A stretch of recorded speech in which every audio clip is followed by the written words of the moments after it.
And on the second page, where it says special committee reports, it says that that I assigned positions to these committees. That paragraph ends with a sentence that says the vote on the proposal is deferred till the next board meeting, but there's no discussion of what that proposal is preceding that. So I was just going to propose adding a sentence before the last sentence that says Frank Brady proposed amending the bylaws to establish 2 standing committees, and then the next sentence would read the vote on that proposal was deferred till the next board meeting. Does that make sense?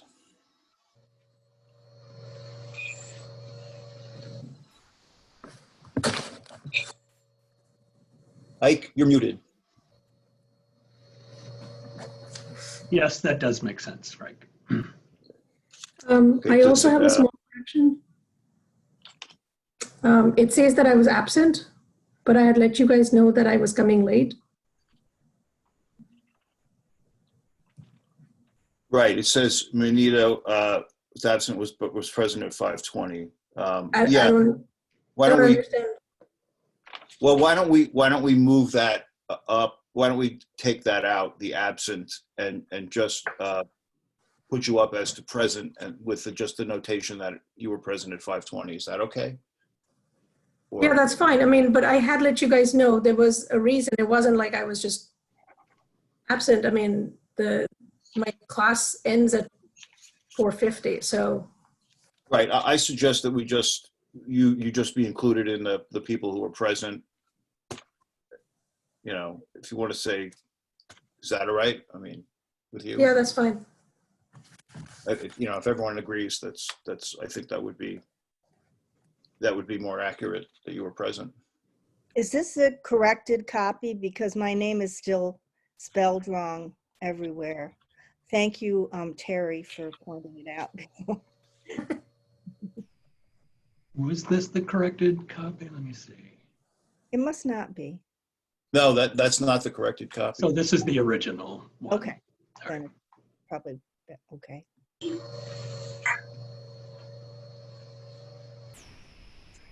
Okay, so Ike, who incorporates those changes? Is that you or yes, I will. So if you want to send me or Carmen is taking minutes for this meeting, but I will. Yes, I will make those changes. Okay, all right. Do you need any clarification then about those changes? So there's three. There's the changes that Terry proposed. There's the change that I'm proposing as to add a sentence, basically. And then there's changing Manita from absent to present. Does everyone agree with that? Yes? Okay. No, there's no objections to that. Okay. So do you want me to make a motion to approve the minutes? Yes. With those changes? With those changes, yes. I move to approve the September meeting minutes with the changes outlined by Frank Brady. And I second that motion. All in favor? Aye. Any opposed? The motion passes. Thank you.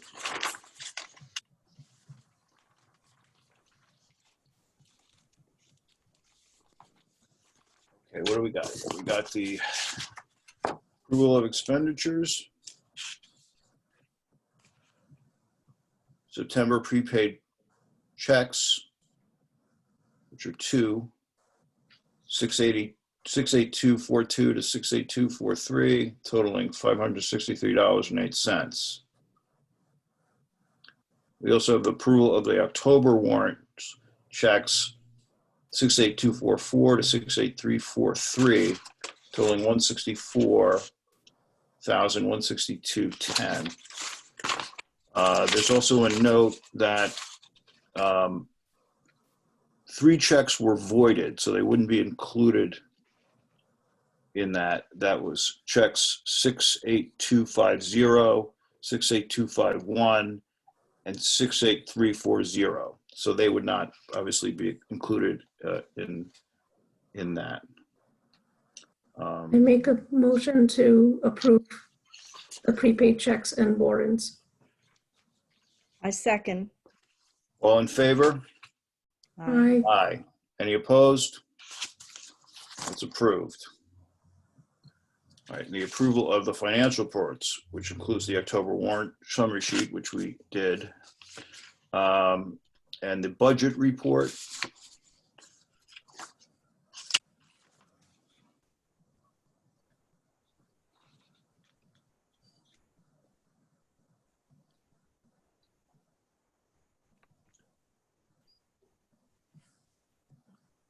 Is there anything noteworthy on this, Eric or Ike? No, but just the usual things that we have the questions about that we had last month with, why some things seem to be overpaid. It's contract renewals at the beginning of the year. So things like electronic resources, professional services. We're not reallocating at this point. At this point, no. Okay. And Ike, I had a question on what the donation was in September. So the donation in September was a surprise. It was a check from, I don't know if you recall, last year we were named as one of the beneficiaries of something called the Gick Road Trust. I thought that was a one-time payment, but we did get an additional payment in September. Nice. That's great. Yep. So is this something that will continue, or is this it? I can't say for certain. Since it's a trust, it may be something that will generate income, and we may see something annually. I'll have to reach back out to the lawyers. It was one of those things that was a surprise when it came to us the first time around, and then a surprise when it showed up again this year. Okay. If there's no other comments or questions about the financial reports, I would take a motion to approve them. I make a motion to approve the financial reports as Ike sent them. I second that. All in favor? Aye. Aye. Any opposed? Those are approved. Excellent. Next up is the President's report. I have nothing to report. So I will not drone on. Do we have any public comment? No. No public comment. Any correspondence and communication, Mr. Boulder? No, sir. Then we're up to the director's report. So it's pretty straightforward, but I did want to give you an update about where we stand with our reopening process. We are now in our second week of having both the second floor and the first floor collection areas open for browsing. We are taking appointments now for several services, including local history research in the Saratoga Room and computer use appointments. The Friends Bookshop is also open again by appointment for shopping in there and for accepting donations. And we are looking at potentially allowing appointments for one-on-one tutoring with our English language for English language and adult basic education folks. That's work that is hard to do if your face is covered or do it from a distance. And so we're trying to figure out if there's a safe way to do that in the spaces that we have available. So far people seem to be The people who are coming seem to be thrilled that they've got more access to the building. The traffic still is primarily, I would say, at least 90% of it still in the new and popular area. And you've had, it says you've had no issues with non-compliance? Pardon me? There have not really been any issues with non-compliance? Very, very few, very few. And it's usually with masks, people have forgotten their masks in their car, and so we send them back to the car. We do have a small supply that we keep at the podium where the greeter is stationed to give people who show up without a mask or have forgotten it. I would say the biggest issue with compliance really is that is people wearing their face coverings below their nose. And, Like, how worried are you about opening on the November 2nd of the next phase? I'm concerned about it. And that's what we're inching towards, is opening the children's room for browsing. And the biggest concern with our littlest patrons is that they don't really understand all that much about physical distancing. So, but it does seem like the space is big enough. We have already removed all of the seating, so there won't be any place to sit and stay and linger. But I know that people are eager to be able to access that part of the building. We still do have a selection of children's materials on the first floor in the new and popular area, and we are happily retrieving things from the children's room when people know exactly what they want. But with materials for that age, sometimes knowing exactly what you want is it's a little bit tricky. It's easier to decide if you can see them. So I'm looking forward to opening that, so to expand the service. But it does, to be perfectly honest, like every single one of these steps makes me nervous about having more people in the building potentially for a prolonged period of time. Do we know? I see the number that you have is 40 people at a time into the building. I would imagine you've figured out what maximum numbers you will allow in each of the sections is one of my questions. And then the other question is, what are you doing about how long people are potentially, like as we start getting into the colder weather, and usually we have patrons who come and spend longer periods of time in the building. How do you have a plan of how you'll handle that with these restrictions? So some of this is a little bit tricky to figure out. So we do have 40 people is way under the official capacity for occupancy for the spaces. We did discuss what we thought would be a number of people for each of these areas that made us comfortable. We've never come close to reaching those numbers. It is a little bit tricky to meter people in particular spaces. So we did originally say that we would allow 25 people on the first floor, 20 people on the second floor, et cetera. But doing all that counting and watching where people go gets a little bit tricky. And so we just decided on a number that was well under the capacity for any one of the areas in particular, so that we knew that we would always be in a safe space. As far as the time, we have limited the amount of time on the computers. Normally our appointments or our computer uses for 3-hour sessions. We've shortened that to 1-hour sessions with 50 minutes of computer use and 10 minutes of cleaning between people and have 10 of the 40 workstations available. We haven't come anywhere close to getting to that capacity of 10 yet. But since we have that hour, we have decided that an hour might be the longest we would want somebody to linger. But and it is relatively easy to keep to that amount of time because there's no place to sit. So all of the tables and chairs are taken away, and there's no real place for anybody to plant themselves and linger for very long. So so we're trying to be safely inviting, but not invite people to stick around for a very long time. And everybody's signing in? No, No? no. So the only people who are signing in are the computer users who have appointments. And they're the folks who are likely to linger longer. So the computer, so anybody with an appointment is signing in. So computer users, Saratoga Room. And the bookshop is managing their own appointment schedule. But for the rest of the building, so ed staff are signing in, but people off the street, general patrons and customers are not signing in.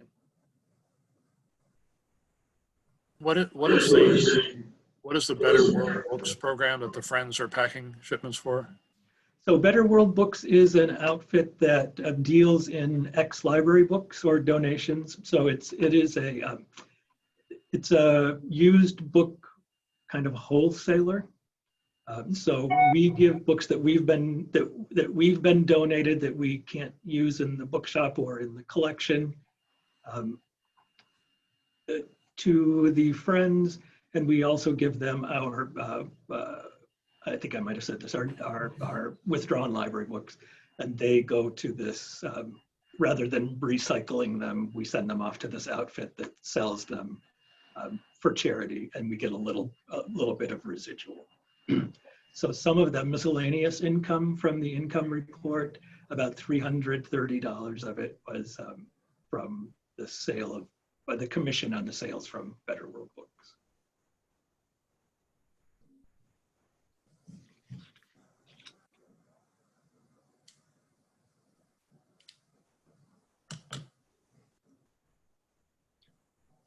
Okay.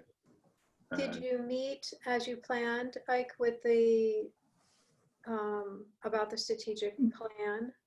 We did, yes. So we had our internal meeting with some discussions about tightening up some of the language a little bit. Then the Jennifers and I met again with the consultant, and I think that we are good to go with releasing once we just decide on the channels that we're going to use for releasing it. So it's an online survey. It's a SurveyMonkey survey. And they're giving us a variety of different links to the survey that we can release through various channels to find out where the responses are coming from. So we'll go on our website, it will go on our social media. We'll very likely put it in our outgoing messages, email messages to patrons about holds and overdues, et cetera. And for each one of those channels, we'll have a different link so that we'll be able to see which of those avenues is generating the best response.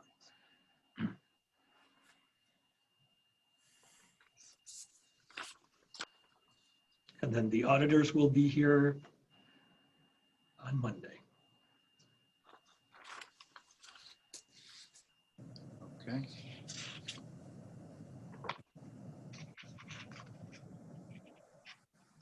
So in case you didn't notice, Eric has just joined us. Yeah, I was trying to join the 5:30 meeting. Okay, sorry about that. So 5. Do you have anything posted now, Ike? pardon me? Do you have like the Facebook statistics up? I do, yes. Okay, I'm not, for some reason I'm not, it's not coming up for me. I don't. You're not seeing it on your screen? I was before, but it went away. Here, is anybody else seeing it? Here, let me try this again. I mean, I it's not absolutely necessary, but. Are other people seeing it? Yes. I'm seeing it. Yeah, I can see it. Yeah, I can see it. It must have kicked me off. I think it somehow kicked me off. Because now I think I'm in a post-attendee Zoom. All right, well, Well, how about if you go down, you're still there, but if you go down to the bottom of your screen, Frank, and click on the little Zoom camera, then maybe you'll get back in. Somehow you might have gotten out of the meeting. let's try it.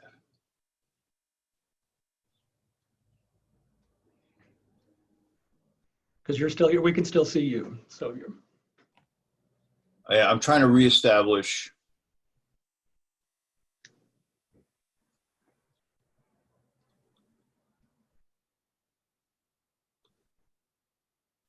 I don't know. As long as you can still see me, Do you? that we're okay. I have the paperwork in front of me, so. All right. So, but at the bottom of your screen, do you have the little Zoom camera in your toolbar down there?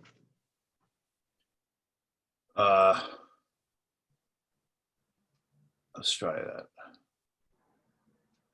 Oh yeah, that worked. Okay, thank you. You're welcome. So I don't know if there are any questions about these statistics that it just gives you an idea of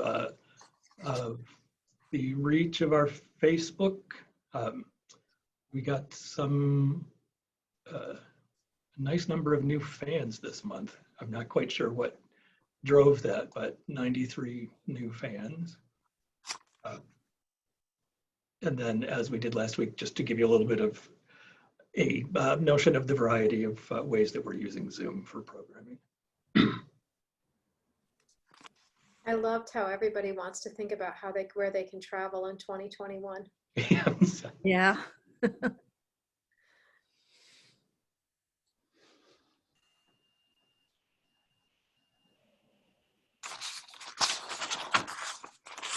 So this sign language course got a lot of interest. It got a lot of interest from across the country, actually. So, Wow.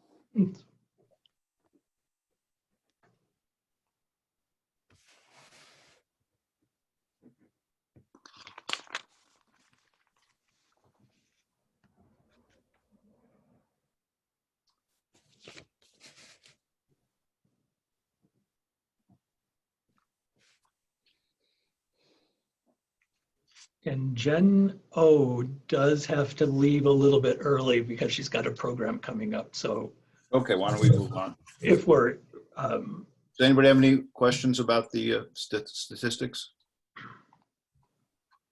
Okay, let's move on. Department reports. He said, who's got to leave early? Jen O? Jen O. So, Okay. So we want the adult services monthly report. yeah, there we go.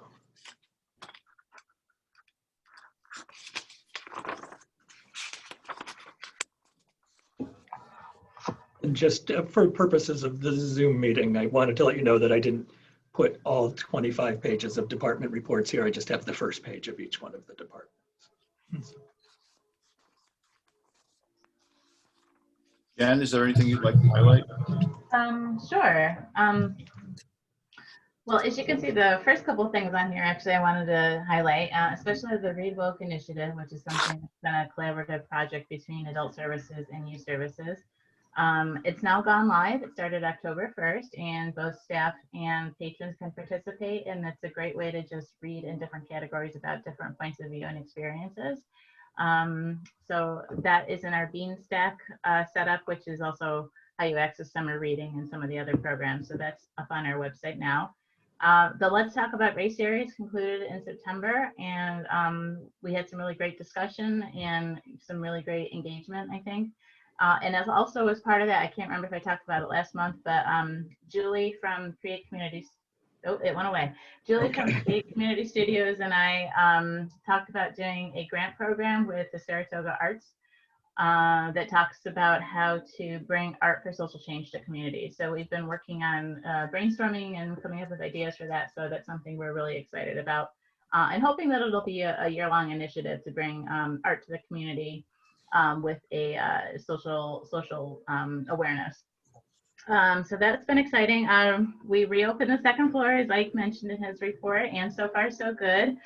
We've had some computer users who've been very excited that they can use the computers again.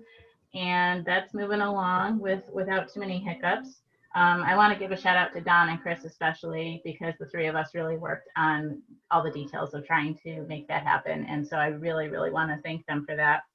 And last, I actually wanted to talk a little bit about the Saratoga Room and Lori. She's been having the computer clerks before we reopen the computer area, helping to do some filing and some shelf reading and things. So she's kept them busy, which has been a great way for them to be put to work and to help the Saratoga Room. And as part of trying to think of how we were going to use some of our part-time staff and what Saratoga Room projects still needed to be done, basically, I got a really great mini tutorial from Lori about a lot of the different things in the Saratoga Room. She spent some time with me, and it was really, really wonderful. I think I came away with more questions than before, mostly because my curiosity was so piqued about all of the things that are in there. So I kind of wanted to give a shout out to Lori too, because they do an amazing amount of work in there, and I think they'll never run out of projects, to be honest. And I think that's about it. Other than that, now that we're backstaffing 2 desks, we're busy doing mostly public service and leading right now. So you may see a slight decline in some of our original programming because of that. But that's where things stand at this point in time.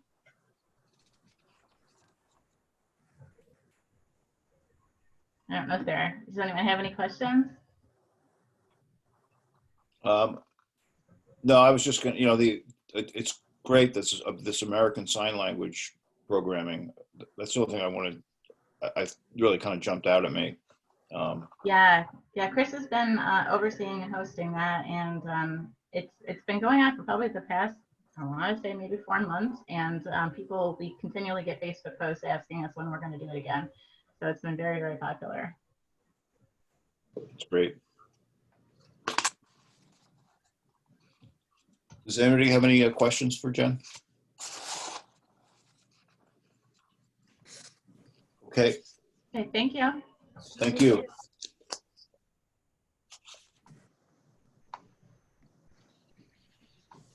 I don't know if we want to go back up to Ms. Ferris? I have nothing to add to my report, which I don't even know if it's in this pocket, but it's circulation. It's fine. It was circulation numbers. I didn't have much to add to it. It was down a little bit in September. Trying to think what month we're in, and but it'll be interesting to see what happens in October now that people have more browsing ability, and if they choose to borrow more materials now that they're not confined to a forced choice. So we'll see what October brings. Okay. Thanks, Jen.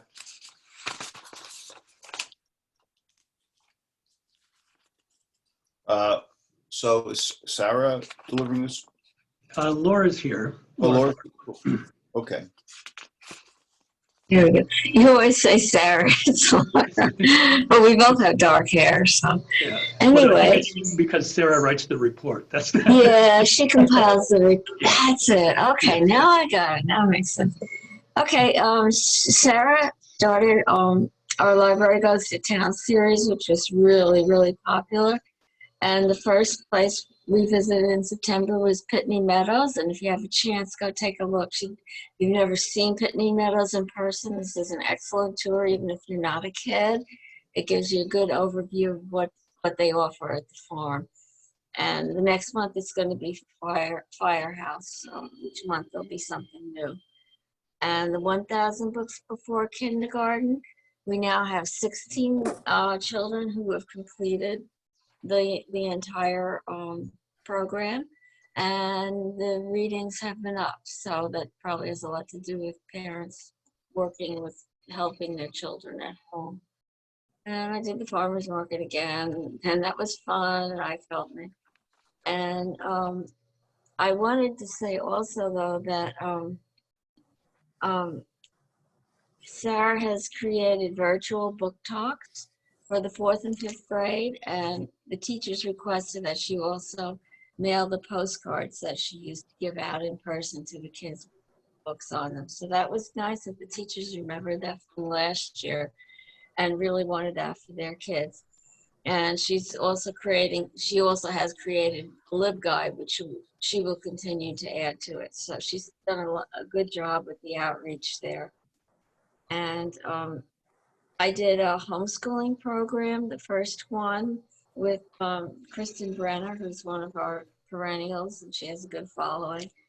And Renee created a LibGuide for homeschooling and remote learning, and we've been trying to order materials to update that section of the library because a lot of parents use that. And Heather with the teens has been doing her book chats. What's really noteworthy, I think, for her is that she has a full program video that she sent to the middle school classes and the high school classes, so kids will know what's coming up in the fall. And she's also doing LibGuides for her. And Clifton Park also has been using that too, so that's nice that they're impressed by it. She did a good job. Are there any questions that anyone has? I didn't say everything.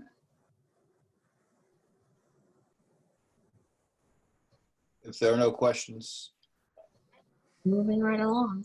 thanks, Laura. Sure.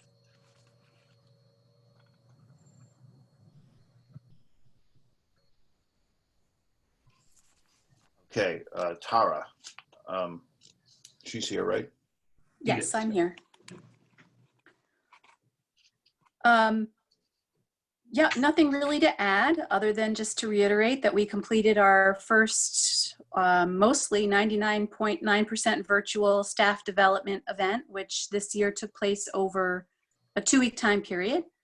And staff really seemed to enjoy it. I think there was something for everybody, and we had great engagement. People who were unable to attend the live Zooms have been viewing the recordings. Each one of the staff presentations was recorded. And yeah, it was just a very positive event with a lot of great feedback, and hope to do it again. Hopefully not virtually.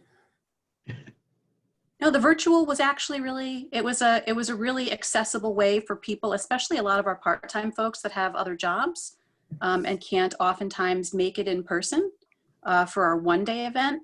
I got a lot of commentary from individuals in that situation saying that they were so glad for the virtual option, since in past years they haven't been able to join us. So is this something you guys are thinking of for future staff development days? I think it's definitely a viable option. And I think that this particular event showed that it's doable, it's accessible, it's inexpensive. And even though it was a fair amount of work for me, it I think really brought in other voices from staff as well.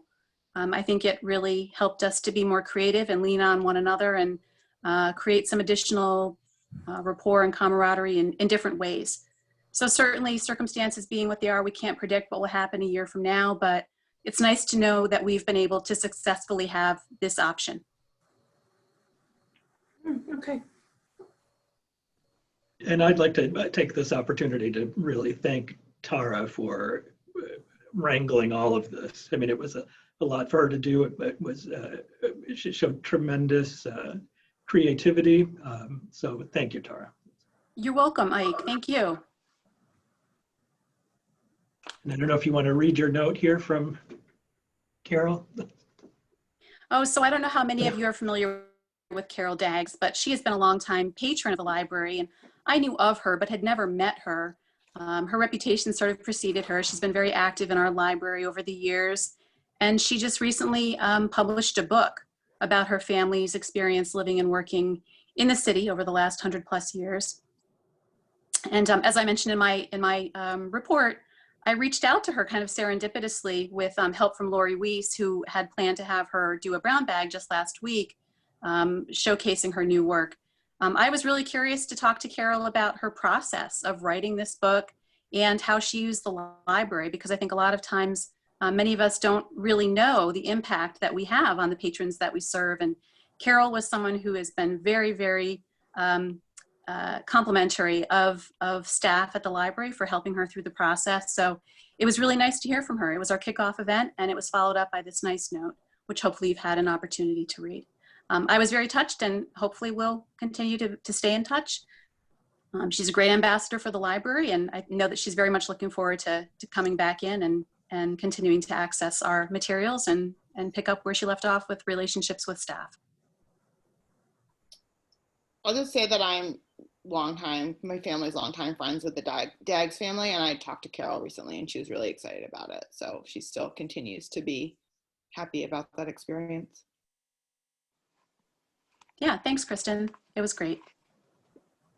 Thanks, Tara, I also wanted to thank you for coordinating the flu shot clinic. Oh yeah, you're welcome. Yeah, we had a good turnout.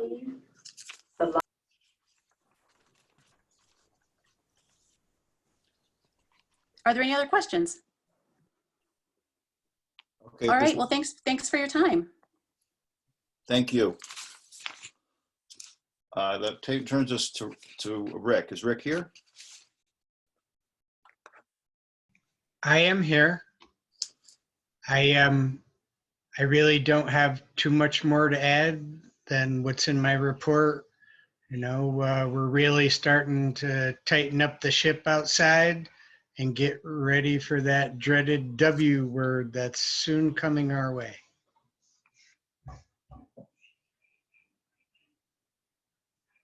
Well, thanks, Rick. It looks like you're just having, your challenges are about getting enough products, or, you know, the wipes and the sanitizers and stuff that we need. But I think everyone's getting gouged. When I go to the supermarket, they want, you know, they want like $5 for a small can of wipes. I'm like shocked.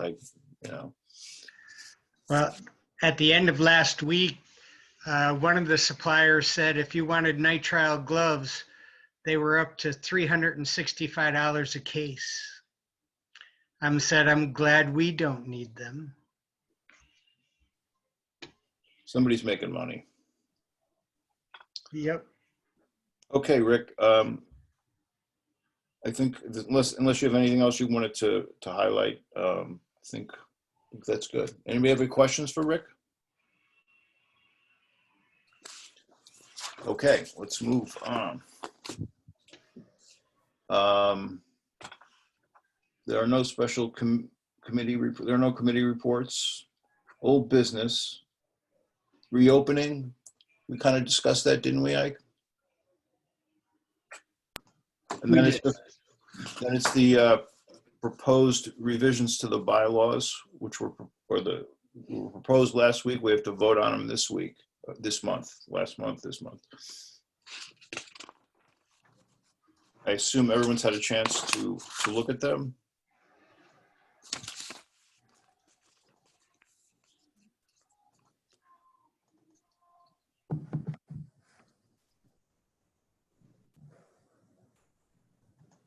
I move that we accept the proposed revisions to the bylaws. I second it. All in favor? Aye. Aye. Any opposed? Okay, that motion carries. These bylaws are amended. Is there any new business, Mr. Pulver? There is none. Then we can adjourn. We can conclude. We will adjourn until next month. Thank you all. Can I just ask about the date? It's, I have November 9th, is that correct? That is correct. Yep. Thank you. Okay, thank you. Bye all. Right.